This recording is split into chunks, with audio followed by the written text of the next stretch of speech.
Hello मेरे बच्चों, कैसे हो आप सब। मेरा नाम है नितिन। तो बच्चे, जैसे जैसे हमारे दिन जो हैं वो कम होते जा रहे हैं, तो आप सब बच्चों के अंदर ना फीलिंग है कि डर वाली फीलिंग, पैनिक वाली फीलिंग। और ये सिर्फ आपके अंदर नहीं बच्चे, मेरे अंदर भी है। क्योंकि हम जो बच्चे मेरे को स्टार्टिंग से जानते हैं कि हमने डे 1 से स्टार्ट किया था कि हम कंपार्टमेंट को लेके एक मिशन पे हैं, जिसमें हम पहली बार में ही कंपार्टमेंट को जो है वो क्लियर करना चाहते हैं। और इसी मोटिव से मैंने ये मिशन स्टार्ट किया था, जो बिल्कुल फ्री ऑफ कॉस्ट है। इसलिए मैं टाइम टाइम पे बच्चों को मोटिवेट करता रहता हूँ, बच्चों से बात करता रहता हूँ। तो आज मैंने आपकी लाइंस लिखी हैं बच्चे, परिणाम चाहे कुछ भी हो, मुझे मेरा प्रयास बेहतरीन करना है। तो अभी जो बच्चों की प्रॉब्लम है वो ये है कि सर मुझे डर लग रहा है, मुझे एंजाइटी हो रही है, घबराहट हो रही है, ऐसा बहुत कुछ है। तो हमें ये सब कुछ इसलिए हो रहा है क्योंकि हम जो है वो रिजल्ट के बारे में सोच रहे हैं। हमें रिजल्ट के बारे में नहीं सोचना। हमें वो देखना है कि जो हमारे हाथ में है, हमें वो करना है।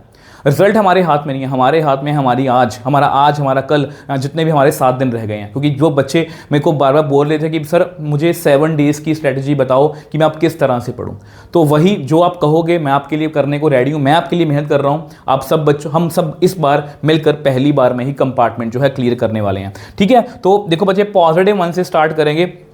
तो मान के चलो कि आज मैं 7th ऑफ जुलाई को वीडियो शूट कर रहा हूँ। ठीक है, तो 8th ऑफ जुलाई से हमारा ये शेड्यूल जो है वो स्टार्ट होगा। तो आपको ना बच्चे सबसे पहले बच्चे आपको लीनियर प्रोग्रामिंग, ठीक है, मैं आपको हर वीडियो में बोलता हूँ, मैट्रिसेस और डिटर्मिनेंट। मैट्रिसेस में से ज़्यादातर आपको एमसीक्यूज पर ध्यान देना, डिटर्मिनेंट में आपको मैट्रिक्स मेथड पर ज़्यादा ध्यान देना। ठीक है, और एलपीपी में से आपको पता है बाउंडेड अनबाउंडेड वाला क्वेश्चन आएगा। अब इसमें से बच्चे आपको क्या करना, आपको जल्दी से बहुत बोलते हैं ना, बहुत जल्दी इसकी रिवीजन करनी है। अब उसके लिए मैं आपको कुछ दिखाना चाहता हूं बच्चे। ये देखो, ये मेरे रैपिड रिवीजन वाले नोट्स हैं। अब इस पे मैंने एलपीपी के बारे में आपको सब कुछ, ये आपको इसलिए दिखा रहा हूं ताकि आप बच्चों का फेथ बने कि ये देखो मेरे एलपीपी का पूरा माइंड मैप है, जिसमें मैंने बाउंडेड अनबाउंडेड को बहुत अच्छे से एक्सप्लेन किया। ये देखो, ये मैंने मैट्रिसेस का सारा जो भी छोटे छोटे फॉर्मूलाज हैं जहां से एमसीक्यू बनेंगे वो लिखे हुए हैं, और डिटर्मिनेंट के सारे फॉर्मूलाज लिखे हैं जहां से आपको भर भर के एमसीक्यूज आएंगे। तो रैपिड ये कहां से मिलेगी? आप देखो बच्चे, आप हमारी यूट्यूब चैनल पर वीडियो सेक्शन में भी जा सकते हो कि आप वहां से रैपिड रिवीजन सीरीज देख सकते हो, या अगर आपको वो नहीं देखनी, आप टेलीग्राम चैनल पर जाओ, रैपिड रिवीजन सीरीज करके सर्च कर लेना, वहां पर आपको पीडीएफ मिल जाएगी। तो वहां से जाके आप डाउनलोड कर सकते हो फ्री ऑफ कॉस्ट। ठीक है, तो बच्चे यहां पर सबसे पहले आपको 8th ऑफ जुलाई को ये तीनों चैप्टर्स को अच्छे से रिवाइज कर लेना है, और जो क्वेश्चंस मैंने आपको बोले हैं उनको ध्यान में रखना है कि इस पर हमें इन दिनों में हमें इन चीजों पर फोकस रहना है कि इसमें एमसीक्यूज, इसमें मैट्रिक्स मेथड को कोई भी क्वेश्चन मिस ना हो। हमें ज्यादा क्वेश्चंस नहीं करने, हमें डिफरेंट टाइप के क्वेश्चन करने हैं कि मैट्रिक्स मेथड के 4-5 तरह के क्वेश्चन हैं, क्या मुझे वो सारे आते हैं? इस तरह से हमें तैयारी करनी है। और इसके साथ साथ एक एक्स्ट्रा काम करना है बच्चे, वो है आपके 100 एनसीईआरटी के इंपॉर्टेंट क्वेश्चंस। ठीक है, इसको मैंने 2 पार्ट्स में करवाया। इसमें लगभग आपको 50 से 60 क्वेश्चन मिल जाएंगे। ठीक है, तो ये 50 से 60 क्वेश्चन पूरी एनसीईआरटी के इंपॉर्टेंट क्वेश्चंस हैं। तो एक बार देख लोगे, अच्छी बात रहेगी आपको, मतलब कि रिवाइज होता रहेगा कि किस तरह के क्वेश्चन पेपर में पूछे जाते हैं। ठीक है, अब आ जाओ जी next 9th of July. 9th of July को मैंने 2 चैप्टर्स रखे हैं, वेक्टर अलजेब्रा और 3D। आपको पता है वेक्टर अलजेब्रा में हमें किन क्वेश्चंस पर ध्यान देना है? एक तो डॉट, दूसरा आपका क्रॉस। ठीक है, डॉट और क्रॉस पर ध्यान देना। और 3D में आपको पता है, गिन के बता देता हूं, स्ट्रेट लाइन के अंदर क्वेश्चन, इमेज वाला क्वेश्चन इसमें है, इमेज वाला क्वेश्चन हो गया, शॉर्टेस्ट डिस्टेंस वाला क्वेश्चन हो गया, पॉइंट ऑफ इंटरसेक्शन वाला क्वेश्चन हो गया, और एंगल वाला। इन चारों में से एक क्वेश्चन आपको आएगा ही आएगा, या डायरेक्शन रेशियो, डायरेक्शन कोसाइंस, वो आप वेक्टर में भी कर लोगे। ठीक है, अब ये आपको बहुत, अगर आपको दिखाऊं, इसमें भी दिखाऊं ना आपको, ये देखो, ये पूरा वेक्टर आपका मैंने एक ही पेज पर लिखा हुआ है। ये डॉट है सारी, ये सारी क्रॉस है। ये आपको नोट्स मिल जाएंगे, स्क्रीनशॉट लेने के चक्कर में तो है ना। ये सारा स्ट्रेट लाइन है, 1 point form, 2 point form, angle between 2 line, मतलब सब कुछ यार बहुत ऑर्गेनाइज्ड वे में है। ठीक है, अब इसके साथ साथ जो मैं आपको टारगेट दे रहा हूं बच्चे, वही हमारा पार्ट 2। एनसीईआरटी के 100 इंपॉर्टेंट क्वेश्चन से पार्ट 1 हम कर चुके हैं, पार्ट 2 ये कर लेना। इसमें जो बाकी क्वेश्चंस रह गए हैं वो भी आपके कवर हो जाएंगे। ठीक है, ये साथ साथ में आपको करना है बच्चे, इसी तरह से हम रिवीजन करेंगे। अब 10th ऑफ जुलाई की बात करते हैं। आ जाओ जी 10th ऑफ जुलाई। अब देखो 10 जुलाई को हमें ऑब्वियसली बात है, देखो ये जो भी प्लानर मैं आपको बता रहा हूँ, देखो मैं एक जर्नल वे में आपको बता रहा हूँ कि जर्नली बच्चों को ये दिक्कत होती है। अगर कोई बच्चा ऊपर नीचे करना चाहते वो पूरे, देखो पूरा कस्टमाइज है, मतलब पूरा खुद से आप कस्टमाइज कर सकते हो। आप इसमें कोई चैप्टर इंक्लूड कर सकते हो, कोई बाहर भी निकाल सकते हो, जिस तरह से आपको ठीक लगे। रिलेशन फंक्शन बच्चे गिन के 2 क्वेश्चन है, इक्विवेलेंस रिलेशन का क्वेश्चन और एक 1-1-2 का। और अगर मैं इनके टॉपिक वाइज क्वेश्चन गिनूं तो 8 या 10 क्वेश्चन है। 1-1-2 के 3 या 4 क्वेश्चन होंगे और इक्विवेलेंस रिलेशन के आपको 8 या 10 क्वेश्चन होंगे। प्लीज वो कर जाना बच्चे, आपको 3-4 नंबर मिल जाएंगे। Inverse trigonometry just formula based, ज्यादा मुश्किल क्वेश्चंस के चक्कर में मत पड़ना, एनसीईआरटी सफिशिएंट है। प्रोबेबिलिटी यार, बेस थ्योरम का क्वेश्चन, अगर आपने रिसेंटली बेस थ्योरम और प्रोबेबिलिटी डिस्ट्रीब्यूशन, अगर आपने मेरी रिसेंटली सभी वीडियोस देखी हैं जिसमें मैंने 3 नंबर के, 5 नंबर के, 2 नंबर के केस स्टडी सब कुछ करवाया है, तो यार देखो कितने आसान क्वेश्चन है प्रोबेबिलिटी, कुछ मुश्किल नहीं है। जिन बच्चों को वहम रहता है ना कि कंपार्टमेंट का पेपर पता नहीं कहाँ से पूछ लेना है, वो यहीं से पूछा जाएगा। तो ये आपको बहुत जल्दी रिवाइज करना है। इसके लिए भी अगर मैं आपको दिखाऊँ, ये इनवर्स ट्रिग्नोमेट्री, देखो इनवर्स ट्रिग्नोमेट्री डोमेन रेंज अगर आपको आता है बहुत अच्छी बात है, या कोई बता देगा। ये देखो, ये आपकी है कंडीशनल प्रोबेबिलिटी, ये है आपके थ्योरम ऑफ टोटल प्रोबेबिलिटी और ये है बेस थ्योरम। मैंने एक ही एग्जांपल से समझाया, तो आप नोट्स भी देख सकते हो। अगर आपको नोट्स अच्छे लगे और अगर आपको लगता है ये कंसेप्ट आपको समझना है एक ही एग्जांपल से, आप हमारी रैपिड रिवीजन वाली प्रोबेबिलिटी वाली वीडियो देख लेना। 10-15 मिनट की बात है, 10-15 मिनट में आपको प्रोबेबिलिटी बिल्कुल क्रिस्टल क्लियर हो जाएगी। ठीक है, अब इसमें जो आपको टारगेट दे रहा हूं बच्चे, अब हमें अपने क्वेश्चंस का लेवल हाई करना है। हमें 77 मोस्ट इंपॉर्टेंट एग्जाम्पलर के क्वेश्चन करने हैं और ये आपको कवर करने हैं। ठीक है, फिर बोल रहा हूं आपके ऊपर है। अगर आपको लगता है, देखो बहानेबाजी बनाना छोड़ देना कि सर जी मैं ये नहीं कर सकता, मैं इतना टाइम नहीं, अब आपको टाइम निकालना पड़ेगा बच्चे। अगर देखो इसको ना टेंशन की तरह मत सोचो कि यार इतना मेरे ऊपर प्रेशर है। अगर आप प्रेशर लेके काम करोगे ना, वो नहीं होगा। इसको एक एंजॉय करो कि यस मुझे ये 7 दिन है और 7 दिन मैं एक मिशन पर हूँ। इसको ऐसे सोचो कि एक मिशन है, एक मिशन चल रहा है जिसमें मुझे अपना 100% देना है। मुझे लास्ट में ये नहीं बोलना कि काश मैं पढ़ लेता। मैं एक मिशन पे हूं और मुझे अपना मिशन में, चाहे मिशन का रिजल्ट जो भी, मैं हार जाऊं मैं जीत जाऊं, मुझे मैं अपने घर वालों को, अपने दोस्तों को या खुद को, सबको छोड़ दो यार, मैं खुद को अपना मुंह दिखाने के काबिल हूं कि यस यार तूने पढ़ा था, कोई बात नहीं तेरा अच्छा नहीं हुआ या बुरा कुछ भी हो गया, बट तूने पूरे अपने एफर्ट लगाए थे।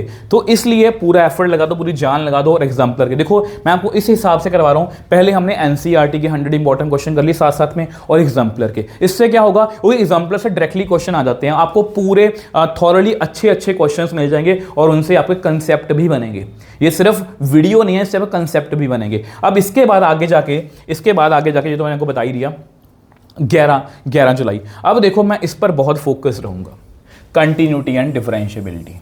ठीक है, क्योंकि ये कैलकुलस का बेस है, ये आपका कैलकुलस का बेस है, मतलब ये नींव है। अगर आपकी नींव अच्छी होगी ना, देखो मैं सही बात बताऊं, आज ना लाइट की बहुत प्रॉब्लम थी, नहीं तो ये वीडियो आपको बहुत पहले, मतलब इससे पहले मिल जानी थी। ठीक है, और इससे पहले भी एक वीडियो मैं बना रहा था, वो वीडियो मैं पूरी नहीं कर पाया। वो थी कि कैलकुलस को कैसे निपटाना है। मैं बहुत मेहनत की है, 5-10 मिनट लूंगा, आपको कैलकुलस पूरा अच्छे से समझाऊंगा कि किस तरह से हमें करना है। वो वीडियो भी आपको मिलेगी, तो चैनल को प्लीज सब्सक्राइब करके रख लेना। मैं बहुत एफर्ट कर रहा हूँ आप बच्चों के लिए और आपको मेरे साथ मिलकर करने हैं। ठीक है, डिफरेंशिएट देखो, अगर आपको वैसे तो मैं आपको बोलूंगा कंटिन्यूटी करके जाना, बहुत आसान है। कंटिन्यूटी बहुत ज्यादा आसान है बच्चे, बड़े आराम से हम क्वेश्चन निकाल सकते हैं। और डेरिवेटिव आपको पता है, गिन के 3-4 डिफरेंट टाइप्स की हैं। एक्स की पावर एक्स का क्वेश्चन आपको, वेरिएबल की पावर वेरिएबल के क्वेश्चन, एक होता है एक्स इन टर्म की पैरामीट्रिक फॉर्म वाले क्वेश्चन या डबल डेरिवेटिव के क्वेश्चन। ये गिन के क्वेश्चन है यार, पेपर में पक्का आपको मिल ही जाएंगे। 5-6 नंबर 7 नंबर आप बड़े आराम से निकाल लोगे। और ये मैं इसलिए बोल रहा हूँ कि अगर आप डेरिवेटिव अपना स्ट्रॉन्ग कर लेते हो ना बच्चे, उसके बाद ना आपको कैलकुलस करना बहुत आसान रहेगा। अब इसके बाद पूरा ये आपके ऊपर डिपेंड करता है कि अगर आपको कंटिन्यूटी करनी है, डिफरेंशिएबिलिटी करनी है, नहीं करनी, किस तरह से करना है। मैं आपको ये कहूँगा, इसके साथ साथ बच्चे मैंने आपको 2 नंबर के क्वेश्चन करवाए थे कंपार्टमेंट के, सिर्फ कंपार्टमेंट के हैं, PYQs वो आपको करने हैं। और 3 नंबर के करवाए थे मैंने आपको कंपार्टमेंट क्वेश्चन, ये भी आपको करने हैं। और अगर आपको लगता है कि मेरे पास टाइम एक्स्ट्रा है तो प्लीज़ 5 नंबर के इंपॉर्टेंट क्वेश्चन भी कर लेना। अब क्वेश्चंस देखने से बच्चे पता क्या होगा कि आपके अंदर कॉन्फिडेंस बनेगा कि यस ये क्वेश्चन मेरी नॉलेज में है, ये क्वेश्चन मुझे आते हैं और ये पूरी तरह से कस्टमाइजेबल है। आप खुद से कस्टमाइज कर सकते हो कि मुझे ये क्वेश्चन आज पहले करने हैं, बाद में करने, आप कर सकते हो। ठीक है, अब ये देखो, ये डेरिवेटिव के सारे फॉर्मूलास मैंने एक ही जगह पर लिखे हुए हैं, जस्ट आपको दिखाने के लिए था। अब 12 जुलाई, अब देखो बहुत से बच्चे बोलेंगे सर ये नहीं हमसे हो पाएगा, ठीक है। अब देखो मैं आप फिर बोलूँगा कि अगर ये नहीं हो पा रहा बच्चे ये करके चले जाना। इसमें आपको सर्कल, एलिप्स या सर्कल, एलिप्स और एक और क्वेश्चन पैराबोला का क्वेश्चन है, 3-4 तरह के क्वेश्चन है, प्लीज़ करके चले जाना। इसमें से आपको 5 या 6 नंबर का पेपर मिल जाना है। और बिना इंटीग्रेशन के भी कर सकते हो, बिना इंटीग्रेशन के भी इसको कर सकते हो। डिफरेंशियल इक्वेशन, इसमें से ऑर्डर डिग्री पक्का क्वेश्चन जो हमेशा आता ही आता है, या इसमें से होमोजीनियस, यार होमोजीनियस बहुत आसान है, और लीनियर डिफरेंशियल इक्वेशन, ये 2 टॉपिक हैं। इसमें से भी आप 4 से 5 नंबर का पेपर निकाल सकते हो, ठीक है। अब आप कहोगे कि सर इसके क्वेश्चन के लिए मुझे इंटीग्रेशन की नीड रहेगी, तो मैं आपको ये बोलूँगा बच्चे, एक बार आप मेरा 13 डेज सीरीज़ जो है ना, 13 डेज, मैं पूरी देखने को नहीं बोल रहा, 13 डेज सीरीज़ में इंटीग्रेशन का स्टार्टिंग पार्ट देखना आपको, एक बार मेरे कहने पर देखना। एक बार स्टार्टिंग पार्ट में क्या है कि मैंने कंसेप्ट समझाया, क्वेश्चन करवाए, कंसेप्ट समझाया, क्वेश्चन करवाए हैं। मैंने बहुत एफर्ट किए हैं इस वीडियो पर। इस वीडियो की लेंथ पे मत जाना, मैं ये नहीं बोला पूरी वीडियो देख लो, सिर्फ स्टार्टिंग वाला पोर्शन, स्टार्टिंग कंसेप्ट समझाया, क्वेश्चन करवाया, कंसेप्ट समझाया, क्वेश्चन करवाया, और साथ में माइंड मैप है। मैं माइंड मैप आपको दिखाई देता हूँ पहले। देखो ये माइंड मैप है, जो बच्चे मेरे चैनल से पहले पढ़ चुके हैं वो इस माइंड मैप को जानते हैं, उनको पता है कि इससे हम 99% क्वेश्चंस को सॉल्व कर सकते हैं। और ये हमारा इंटीग्रेशन का रामबाण है, और ये कंप्लीटली मेरे एफर्ट्स हैं। ये इंटीग्रेशन का माइंड मैप मैं 3 साल से पढ़ा रहा हूँ, ये खुद से मैंने बनाया था ताकि बच्चों को इंटीग्रेशन में हेल्प मिल सके। तो प्लीज़ एक बार ये जरूर देखना, आपको इंटीग्रेशन में हेल्प मिलेगी बच्चे। और ये 3 चैप्टर्स में से आप, मतलब मैं फिर से, मेरा मोटिव वही है कि कैलकुलस पूरा 35 मार्क्स का मत छोड़ के जाओ, उसमें से कुछ ना कुछ कर जाओ बच्चे। आपको मतलब कि 35 अगर पूरा छोड़ के जाओगे तो फिर तो मार्क्स वो गए ही गए, बट अगर आप 35 मार्क्स में कुछ भी कर लेते हो, हम अगर 10, 15, 20 नंबर भी खींच पाए तो हमारी बल्ले बल्ले हो जानी है, ठीक है। तो ये हो गया जी। अब देखो, अब उसके वजह देखो होमोजीनियस में मैंने आपको ये देखो डिफरेंशियल इक्वेशन में होमोजीनियस की अलग से पहचान बताई है, लीनियर डिफरेंशियल इक्वेशन की अलग से पहचान बताई हुई है, लिख के बताया हुआ है हिंदी में, वो भी हिंदी में बताया हुआ है कि इंडिपेंडेंट और डिपेंडेंट वेरिएबल की पावर हमेशा 1 होगी, ऐसा सब कुछ बताया हुआ है। सब कुछ आपको नोट्स मिल जाएंगे बच्चे, बस आप करने वाले बनो। अब लास्ट में एप्लीकेशन ऑफ डेरिवेटिव। अब एप्लीकेशन ऑफ डेरिवेटिव में बच्चे मैं आपको ये कंप्लीटली आपके ऊपर है, पूरा करना पूरा कर लो, कंप्लीटली मत छोड़ के जाना। रेट ऑफ चेंज, अगर आपने मेरी रिसेंटली केस स्टडीज़ वाली वीडियो देखी कंपार्टमेंट, उसमें रेट ऑफ चेंज का केस स्टडी थी और बहुत आसान थी। दूसरा है इंक्रीजिंग डिक्रीजिंग। अगर आप ये सिर्फ 2 टॉपिक भी कर लेते हो, अगर आप ये सिर्फ 2 टॉपिक भी कर लेते हो, आप बड़े आराम से 5 या 6 नंबर का पेपर जो है वो निकाल सकते हो। मतलब कुछ ना कुछ जाते हुए, मतलब अगर पूरा छोड़ने की बजाय कुछ ना कुछ नंबर तो हमने किए ना कि हम ले लेंगे मार्क्स, ठीक है। इसके साथ साथ इसमें मैं आपको 9 केस स्टडी के क्वेश्चन बोल रहा हूँ कि रिवाइज कर लेना या कर लेना, ठीक है। और 50 MCQ जल्दी हमारे चैनल पर आने वाले हैं, या 2 दिन में मिल जाएंगे आपको। तो ये भी आपको कंपार्टमेंट के PYQs हैं, तो ये आपको करने हैं, ठीक है। अगर मैं आपको दिखाना चाहूँ, देखो बच्चे, एप्लीकेशन ऑफ डेरिवेटिव, ठीक है। एप्लीकेशन ऑफ डेरिवेटिव जो है, ये देखो सारे हैं उसके माइंड मैप। ये देखो ये मैक्सिमम मिनिमम का माइंड मैप है, ये आपका इंक्रीजिंग डिक्रीजिंग का माइंड मैप, मतलब कैसे क्वेश्चन सॉल्व करना है पहले से बताया हुआ है। रेट ऑफ चेंज का माइंड मैप है। इस तरह से बच्चे हमें करना है। अब देखो बच्चे, लास्ट में आप सब बच्चों के लिए सरप्राइज़ है। देखो 14 जुलाई है, ऑब्वियस सी बात है, इस दिन लास्ट दिन है, तो इस दिन हमें कोशिश करनी है कि ये 50 एक्सपेक्टेड क्वेश्चन अगर हम कर पाएँ। 50 एक्सपेक्टेड क्वेश्चन पूरे सिलेबस के हैं, ठीक है। और ये उसके साथ साथ हैं 26 केस स्टडी जो बहुत हाई लेवल की हैं, ठीक है। हाई लेवल मतलब आपके बोर्ड लेवल, मतलब अच्छे लेवल की हैं, ठीक है। तो अगर आप ये 2 कर पाओ तो बहुत अच्छी बात है। अब सरप्राइज बच्चे क्या है कि इस दिन मैंने आपको सोचा हुआ है, बाकी आप सब मुझे बताओगे कमेंट सेक्शन में, कि मैं सोच रहा हूँ कि रिवीजन जो है लास्ट डे वाली, वो 14 जुलाई को ही हम शाम को करेंगे मेरे साथ मिल के लाइव।